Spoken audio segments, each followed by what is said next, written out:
इस समय हम खड़े हैं अशोकनगर में और सर्दी का सितम फिर से जो है ढहाने लगा है। पहाड़ी क्षेत्रों में जैसे ही बर्फबारी और मौसम बदला है तो मैदानी इलाकों में इसका असर शुरू हो गया है। पिछले 3 दिन से लगातार जो सर्दी बढ़ रही है, आज वो टेम्परेचर 6 के आसपास, 5 के आसपास आ गया है। पूरी रात सर्द में गुजरी है। सुबह का भी आलम यह है कि लोगों को घर से निकलना मुश्किल है। अभी 8 और 9 बजे के आसपास की भी स्थिति ये है कि सुबह सुबह रोजमर्रा के काम को आने वाले लोग भी घरों में नहीं निकल पा रहे हैं। सर्दी इतनी ज्यादा है कि ओस भी जमने की स्थिति में आ गई है। इस पार्क में हम खड़े हैं, तुलसी सरोवर में। यहाँ सुबह घूमने वालों का हुजूम हुआ करता था, चंद गिने चुने लोग हैं। तो किस तरह की सर्दी आज आप देख पा रहे हैं? आज भाई साहब सर्दी बहुत तेज सर्दी है जी। और आज सर्दी ये कह सकते हैं कि आपके पुराने जमाने में कहते हैं कि हाड़ और मांस कप रहे हैं जी। तो ऐसा ही लग रहा है कि आज पूरे हड्डा कप रहे हो हमारे। मगर इसके बाद भी आप घूमना बंद नहीं हुआ? सुबह योग करने आते हैं आप अब इसके बाद भी? नहीं, हम घूमना कभी बंद नहीं करते, चाहे सर्दी हो, बरसात हो या गर्मी हो। अच्छा, इस सीजन की ये किस तरह की, मतलब सबसे लोग कह रहे हैं कि सबसे जो है सर्दा दिन है आज, क्या समझ रहे हैं? ऐसा ही लगता है आपको? बिल्कुल, आज इस सीजन की सबसे ज्यादा ठंड है। और वैसे तो मैं गाड़ी से आता था, आज मैं पैदल आया हूँ क्योंकि मुझे ऐसा लगा चल पा रही है, गाड़ी भी नहीं चल पा रही है अब तो। इसके अलावा आप ये 2-3 तरह की जो है चीजें भी पहन के आए हैं सर्दी की? तो सर्दी है तो आए पहन के।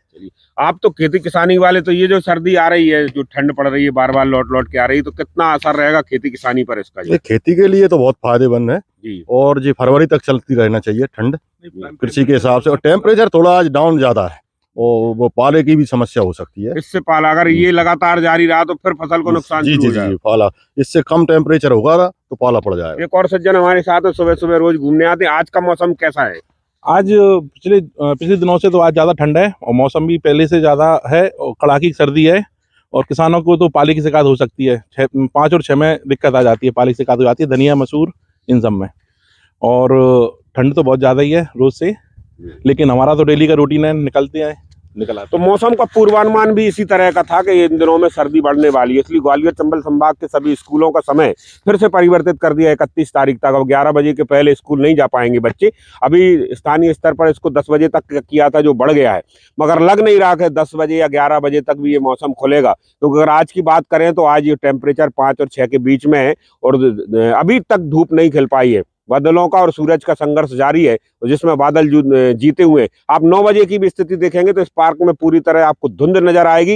ये जो कोहरा है वो कभी कम हो जाता है, कभी बढ़ जाता है, मगर जैसे ही हवाएं चलती हैं, एकदम जो ठंडी हवा चलती हैं, तो वो शरीर को जो है परेशान कर देती हैं।